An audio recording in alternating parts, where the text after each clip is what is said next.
Welcome to the second video of this series on GDPR.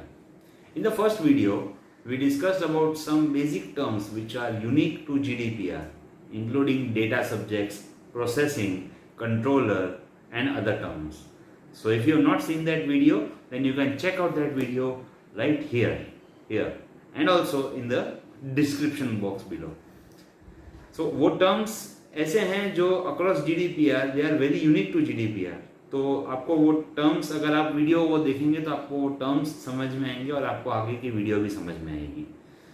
सो अब इस second video में what we are going to cover is that we are going to learn about consent which is specific to GDPR. So what is consent in GDPR, and also we will cover the territorial jurisdiction in GDPR. In what circumstances the entities which are outside European Union as well would be liable to comply with the GDPR. So this is what we are going to learn in the second video. So do tune in, and before we get into the video, वो आपसे एक बहुत छोटी सी request. आपने वो किया कि नहीं, वो मैंने कहा था फर्स्ट वीडियो में, सब्सक्राइब करना ज़रूर.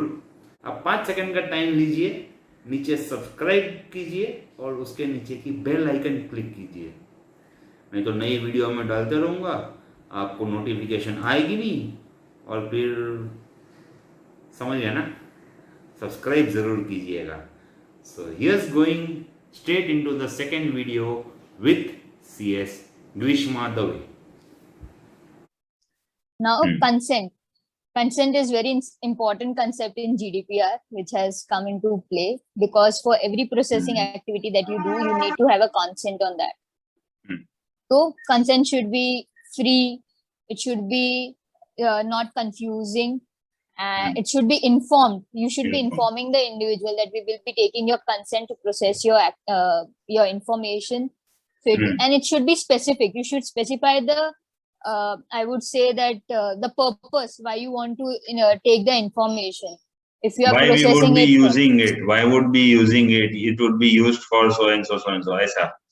Yes. Okay. Yes. So you need to tell the person that okay, for doing your job, for processing your information, I would require your data. It should be free. You cannot just impose any condition to that कि अगर तुम नहीं दोगे तो हम process नहीं करेंगे, या फिर this is not legible. It should be freely given. There should not be any coercion or some influence over them कि नहीं ऐसा नहीं करना है. So what about the sites? अभी हम साइट पे कोई विजिट करते हैं, उसमें ऐसा मैसेज आता है स्टार्टिंग में that accept the cookies or choose which cookies to accept, choose which to reject, या ऐसे you can accept or you can reject. So वो क्या है, whether that is also a result of this or what is it exactly? If you can just tell something. Okay, so cookies are the tool, I would say. They are the primary tool by which companies or the website monitors your online activity. So what happens whenever you go visit a website, cookies in the form of small text files is added to the browser, and what activity, where you are hovering and how it is used, and they collect the data that what are your likes, dislikes, and everything. So advertisers, it's a primary tool for advertisers to provide you more specific ads in future. And yes, though so cookies also collect a lot of your personal data. Your IP address will be going there. There will be other IT related information that might be going there. So since cookies have a very large amount of personal data with them, and they process it because they are going to give you specific ads in future, it comes under the ambit of GDPR. And that's the reason nowadays when you go to a website, you will always get a first pop-up, please accept the cookies or reject the cookies. So this is a form of consent wherein the website is asking you whether you are ready to accept the cookies or reject the cookies. So basically the consent is for the thing that by accepting, I give my consent to the website to collect my data. Yes. And your data will be your IP address. Okay. हाँ. इसमें So, सब आप IP address हाँ. yeah, So, okay. so your IP address will be going there, and basis that next time you see that you will get a specific ads while you Yeah. Google, okay, go for this ad, that. So that specific ads you get, and since cookies have a lot of personal data, so that's the reason it has come under the ambit of GDPR. And you see the accept and reject this thing. Many companies they put it on the site. Not many companies, all the companies put it on the site, how the cookie policy works, how they process your data, what sort of data will be processed. वो पढ़ते नहीं है ना हम, वो तो हाँ, अरे हम ठीक है पढ़ते ठीक है नहीं जो है वो we, हाँ हाँ, we take it as a license agreement. I accept, finish, I next. accept. फिर जब हम अमेज़न पे कुछ ब्राउज करेंगे और फिर वही पोस्ट फेसबुक पे ऐड की तरह दिखेंगे, फिर हम बोलेंगे उसको कैसे पता चला कि मैं ये देख रहा हूँ. Exactly, this is how it works. Exactly. Yeah. This is something one should know before going ahead and reading the GDPR. Obviously, Okay. there are other definitions also. But These they are the more relevant, important basic. ones. Yes, yes. Basics. Yeah. So now we go to the territorial scope. So yeah, Vishnu. Okay. So how the GDPR is applicable to, since it's a European Union law, then we wonder that how it has been made applicable to the India or any other country. So the territorial scope, Article 3 of GDPR describes the territorial scope. So Article 3 says that it applies to the GDPR applies to the processing of the data in the context of the activities of an establishment of controller or processor. We already saw what controller and processor is. So GDPR will be applicable. GDPR will be applicable to the in case there is processing of the data in relation to the activity of an establishment in the union. Processing kahan pe bhi ho, regardless of where the processing takes place. So what they are saying, GDPR will be applicable if you have an establishment carrying on the activity in the union. Simple. So if you see in the first this thing, a company is based in China operating an e-commerce website in EU.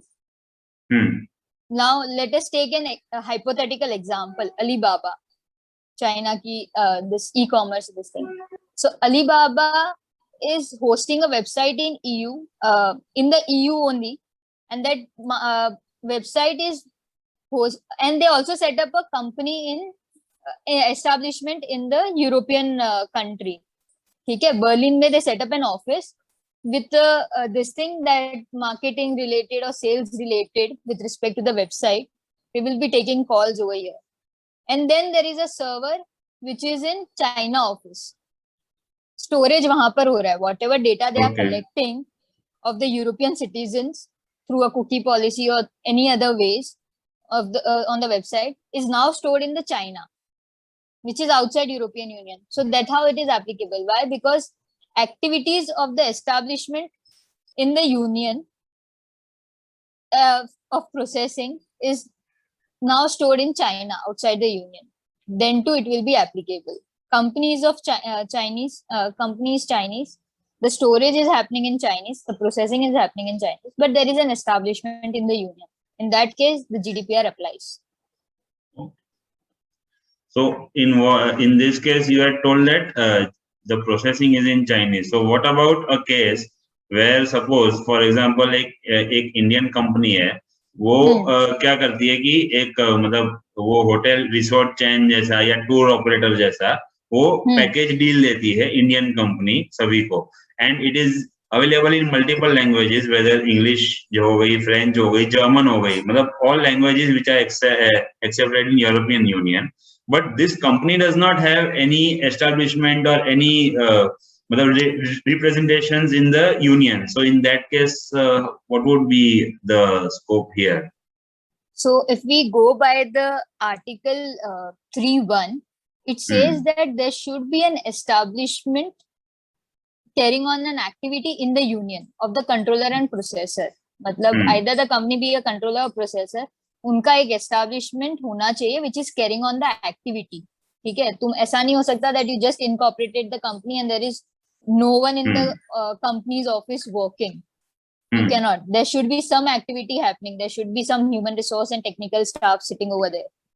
ठीक है. So in your example that you are putting up to me, that there is a company which collects the data, but there is no establishment. In that case, the GDPR won't be applicable because there needs to be an establishment in place, and processing should be processing kahan pe bhi ho, it doesn't matter. So establishment nahi hai European Union mein, hence it won't be. Okay. So in this case, then what about अगर मैं as a tour operator या as a booking person, अगर यहाँ पे मैं ये करता हूँ, but वहाँ पे मेरा suppose कोई है, suppose tour guide हो गया, वहाँ पे मैं रखता हूँ, या मेरे साइड से someone has come there, or probably some marketing agency which I have hired on a outsource basis. तो ये cases में क्या whether it would be applicable in this case or how would it be? Okay, if you are setting up a marketing agency, that depends that establishment Data. तुम्हारा है, controller है, you are collecting the data in that case. Okay. Then That type of the agreement, the engagement with them will have to be such that we can probably then examine कि कौन data control करेगा, कहाँ पे process होगा, all those things. Okay. I mean, it should be like, even if you are hiring someone, you should be able to say that there is an establishment in European Union. Okay. ठीक है, तुम्हारी establishment है, by branch office हो या subsidiary open करो, but करो वहां पर. Okay. There is a French company, ठीक है, यूरोपियन यूनियन की कंपनी है. France is in Europe, one of the member states of European Union. So there is a company based in European Union. Now it is providing services exclusively to Morocco and Tunisia. They have developed an app, carpooling app, and it is exclusive to Morocco and Tunisia. These both are not part of European Union. ठीक है. Or a French company developed an app for an Indian, exclusively for India. ठीक है. Now Indian citizen का data collect होगा by this app. And this French company has a server in France only. So now Indian citizens ka data has been collected over here, and it is getting stored in France. ठीक है. Processing भी वहां पर हो रहा है France में, but collection यहाँ हो रहा है. ठीक है. Storage is happening there. Now collection and storage, they both are defined in processing. They both are processing activity. Now since the processing as per article 1, there is an establishment in the union, there should be establishment in the union, and there should be activities being carried on. Okay, so French company is an establishment in the union, and it is carrying on the activity of providing services outside union. So in that case, this is applicable. Because it is not looking at the processing, it is looking at establishment. Establishment हो गया है, हाँ. So वो 3-1, हाँ. So 3-1 के अंदर ये hit हो रहा है. Establishment हो गई इसके लिए, ठीक है ना? So this was the second video of this series where we discussed about the consent, the cookie policy, and also we touched base upon the territorial jurisdiction. We will continue the discussion on territorial jurisdiction in GDPR in the upcoming video as well. Do like, subscribe, share this video with your friends, and do let me know in the comments how you are finding these videos, whether it is useful, whether it is good, bad, anything. You can comment below. Take care. We will be back with soon. Bye for now.